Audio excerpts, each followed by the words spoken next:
Bugbog sarado, bugbog sarado at halos naghihingalo na ang isang babae sa isang bakanteng classroom ng pampublikong paaralan sa Pampanga.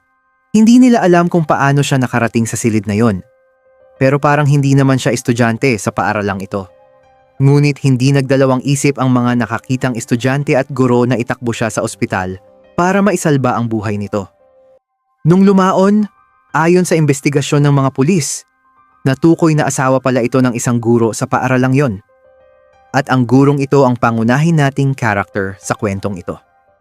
Mga kabayan, kilalanin natin si Paul Dumaguin, 36 years old. Isang guro na 13 years nang nagtuturo sa isang pampublikong paaralan sa Pampanga. Sa tagal niya sa propesyon, marami na rin siyang estudyanteng naturuan at nakilala. Para sa kanyang mga kasamahan, isa siyang teacher na seryoso sa trabaho at maayos makitungo sa mga estudyante. Kung titignan si Paul, masasabi mong relatively young looking pa rin siya para sa kanyang edad.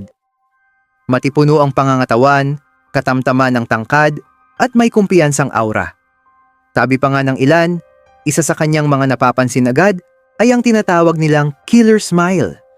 Dahil dito, hindi na rin nakapagtatakang marami ang nakakakita sa kanya bilang isang presentable at charming na lalaki. Pero higit sa kanyang pisikal na anyo, mahusay din si Paul sa kanyang larangan. 13 taon na niyang ginagampanan ang pagiging guro, kaya gamay na niya ang pakikitungo sa iba't ibang klase ng estudyante at ang mga responsibilidad na kaakibat ng kanyang trabaho. Sa unang tingin, wala kang makikitang kakaiba kay Paul. Isa siyang ordinaryong guro na may maayos na trabaho at magandang reputasyon. May asawa na rin si Paul, si Elizabeth, o mas kilala ng mga malalapit sa kanya bilang Beth, isang nurse. Magkarelasyon na sila simula pa noong first year college at magkasama silang nagtiyaga hanggang sa pareho silang makapagtapos. Nang maging stable na ang kanilang mga trabaho, napagdesisyon na nilang magpakasal at bumuo ng sariling pamilya. Maganda at confident din si Beth, kaya hindi rin nakapagtataka na maraming humahanga sa kanilang dalawa. Pareho silang presentable, may magandang career, sa labas, mukhang maayos at matatag ang kanilang pagsasama. Ngunit hindi nila alam na sa likod ng magandang larawan ng kanilang relasyon, itong si Paul pala ay tulad din lang ng ordinaryong lalaki na babaero. Magaling siyang mambola at magaling din na magtago. At sa tagal ng panahon, hindi siya nahuhuli ni Beth. Mula pa noong college, hanggang sa maging mag-asawa sila, patuloy pa rin siyang may ibang babaeng kinakausap, nilalapitan, at ikinakama. Pero kahit ganon, sobra ang tiwala ni Beth sa kanya. Akala niya, natagpuan na niya ang lalaking magiging tapat at mamahalin siya habang buhay. Dahil nabigyan na rin niya ng isang anak si Paul. Pero marami kasi ang namamatay sa maling akala at maling tiwala. Dahil katatapos lamang ng bakasyon at muling nagbukas ang paaralan para sa panibagong school year. Sa dami ng estudyanteng bumalik, may isang bagong mukha na agad napansin ng marami. At napansin din yon ni Paul. At dito na nga lilitaw ang pangalang Aliana Perez, isang transferee na galing Maynila. Sa unang araw pa lang, kapansin-pansin na agad si Aliana. Maayos manamit, confident kumilos, at may dating na parang artista. Kapag dumadaan siya sa hallway, hindi maiwasang mapalingon ang mga estudyante at maging ang ilang guro. Dahil bagong salta siya, mabilis ding naging usap-usapan ang kanyang pangalan sa campus. Sa tagal naman sa propesyon ni Paul, marami na rin siyang nakitang kagaya ni Aliana, mga estudyanteng maganda o kaaya-aya ang personalidad. Pero kahit may mga pagkakataong may nagugustuhan siyang itsura, hindi niya kailanman sinubukang ligawan o lapitan ang mga ito. Lalo na nga kung estudyante ng paaralan. Dahil kahit babaero pa si Paul, ay sa labas siya ng campus ng bababae, hindi sa loob. Dahil alam niyang oras na pumatol siya sa isang estudyante, ay siguradong masisira ang mahabang taon ng kanyang pagiging guro o karera niya sa buhay na pinaghirapan niya. Pero parang napakanta na lang si Paul noon ng, "Tukso, layuan mo ako." Dahil iba ang naramdaman niya nung dumating si Aliana. Tila may nagbago sa kanyang prinsipyo. Hindi lamang kasi simpleng paghanga ang naramdaman ni Paul. Para sa kanya, naging isang challenge si Aliana. Alam niyang maraming lalaki ang nakakapansin sa dalaga at maraming nanliligaw dito na higit na mas bata kay Paul. Para bang manok na tandang si Paul na gusto ring humabol kay Aliana para patunayang siya ang mas malakas na tandang sa mga lalaki. Dahil sa pagiging chick boy niya, gusto niyang patunayan sa sarili niyang kaya pa rin niyang makakuha ng isang bata at sariwang dalaga. Kumbaga, ego o pride niya ata yun, mga kabayan. Unti-unti, nagsimulang pagtuunan ng pansin ni Paul si Aliana.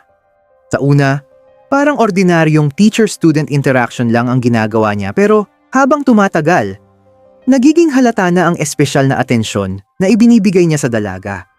Kapag nag-iikot si Paul sa classroom para mag-check ng mga papel, madalas ay sinasadya niyang lumapit sa desk ni Aliana. Kunwari ay tinitingnan niya ang sagot nito o may itinuturo tungkol sa activity. Pero kung minsan ay sinasadya niyang sumagi sa kamay nito.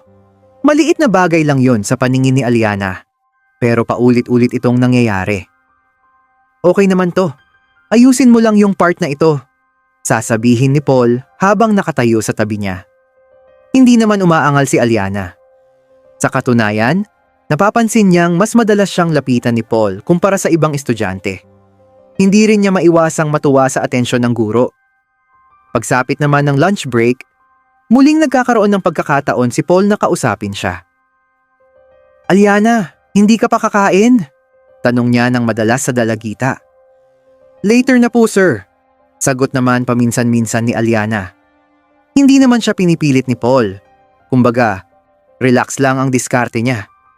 Ngunit paminsan-minsan, ilang minuto lang ay babalikan ni Paul si Aliana na may dalang pagkain at inumin, sabay inaabot kay Aliana. Siyempre, hindi na rin makatangi si Aliana at napapangiti na lang ito na nagpapasalamat sa teacher. Ayon kay Aliana, nakakatuwa ang simpleng gesture na yon. Pakiramdam niya ay napapansin siya ni Paul at may espesyal na concern ang guro para sa kanya. Ang hindi alam ni Aliana, hindi na normal ang ginagawa ni Paul. Bilang isang guro, malamang na isa na itong manipulation sa pag-iisip niya. Dapat kasi ay may malinaw na boundary sa pagitan ng isang estudyante at ng guro na kailangang panatilihin sa kanyang mga estudyante. Pero nung huli, parang ginusto naman ni Aliana ang lahat. Dahil kahit alam niyang may asawa si Paul, ay hindi rin tuluyang lumalayo ito kay Paul. Sa totoo lang, nagugustuhan niya ang atensyon nito. Napapansin niya ang mga tingin ni Paul, ang madalas na paglapit nito at ang paraan ng pakikipag-usap nito sa kanya. Alam niyang may mali sa sitwasyon, pero pinipili niyang huwag itong isipin. Wala siyang pakialam sa kung anuman ang mga susunod na mangyayari, kasi papogi moves nga itong si Paul. Habang lumalalim ang ganitong interaction sa dalawa, lalong nabubura ang professional boundary sa pagitan nila. At sa halip na pigilan ito, parehong hinayaan ni Paul at Aliana na lumampas ang kanilang relasyon sa dapat sana ay may limitasyon sa isang guro. At nagsimulang nasagad ito. Ayon sa kwento ni Aliana, bali ito na yung buong salaysay ni Aliana nung pinaamin na siya sa faculty ng school sa nangyari. Dismissal daw ng klase noon at nagpahuling lumabas si Aliana. Lumapit siya kay Paul na nakaupo pa rin sa kanyang desk. Sir, pwede po ba ako magpaturo ng lesson natin? Hindi ko kasi naintindihan. Agad naman pinatabi ni Paul si Aliana, sabay turo ng mga lesson nila. Pero sa 3 minuto na pagdidiscuss ni Paul, nakatitig lang si Aliana sa kanya. Sabay sabi ng, "Ang pogi mo talaga sir, at ang galing mong magturo." Nilingon naman siya ni Paul, ngumiti at tumayo. Pero hindi para umiwas, kundi para tignan kung may tao pa sa paligid.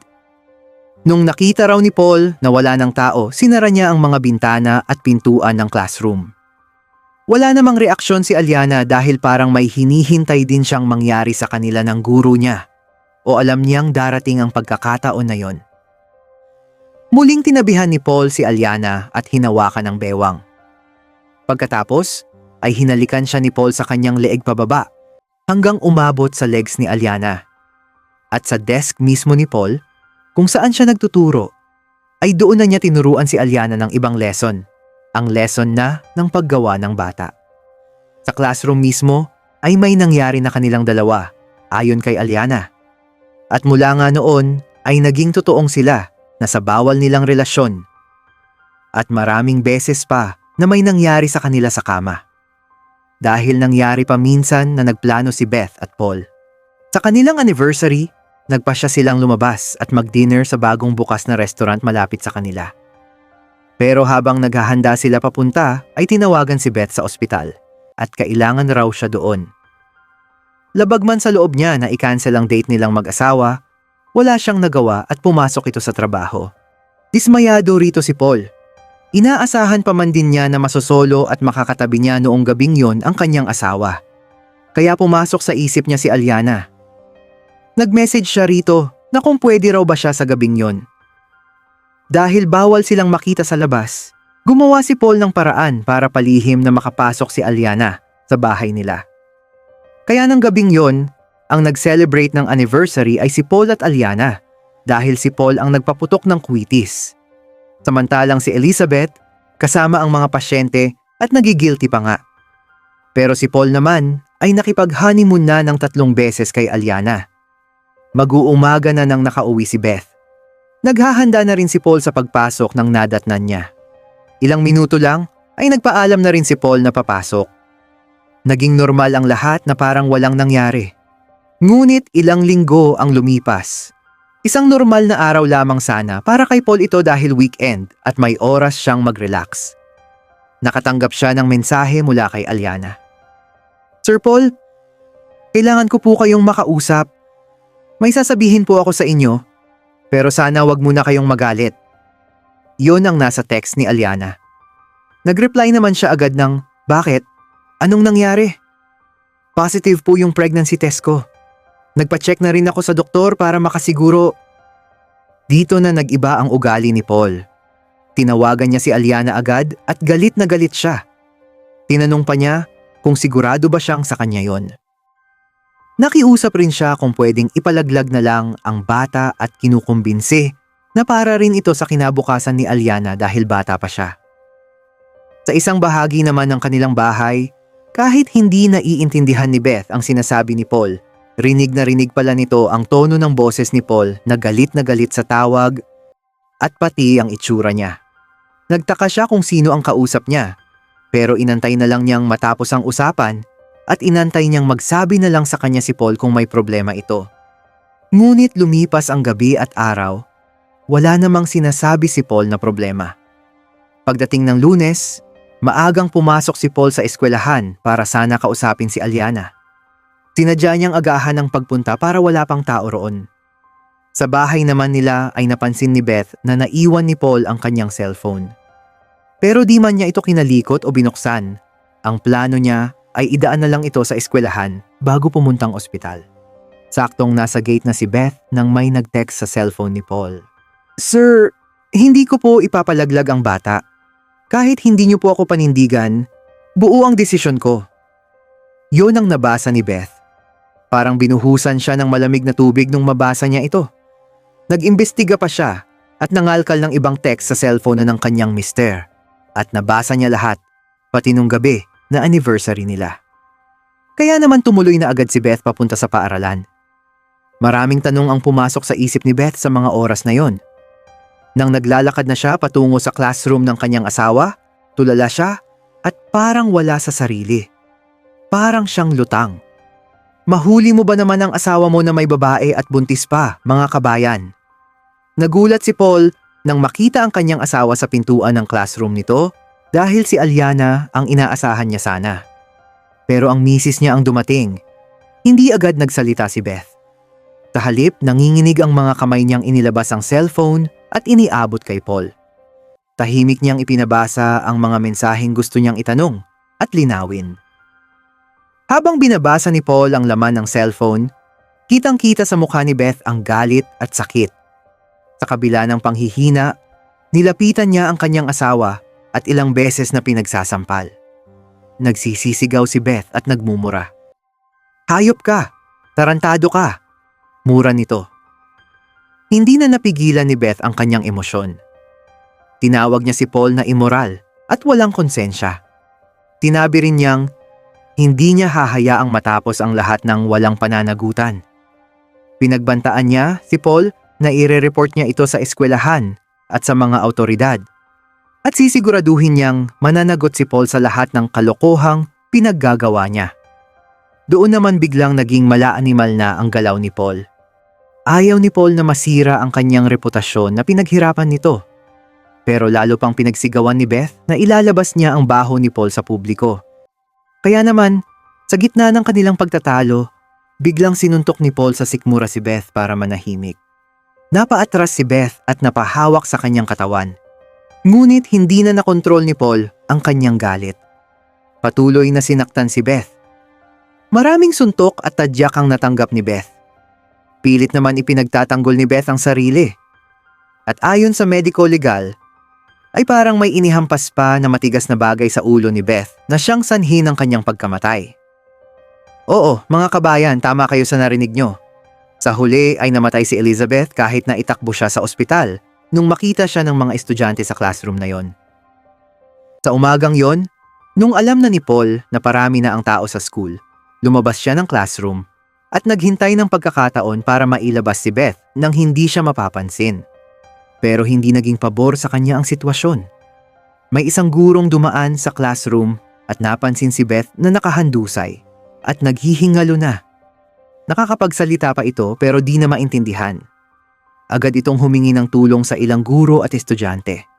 Samantala, mabilis na nagtago si Paul nang makita niyang maraming tao ang nagtipon sa classroom. Ayaw niyang makita siya roon at malaman ng iba na siya ang huling kasama ni Beth sa classroom na yon. Nang magkaroon siya ng pagkakataon, palihim siyang lumabas ng paaralan. Hindi na siya nag-atubiling umalis dahil alam niyang kapag may nakakita sa kanya, mahihirapan na siyang ipaliwanag kung bakit nandoon si Beth.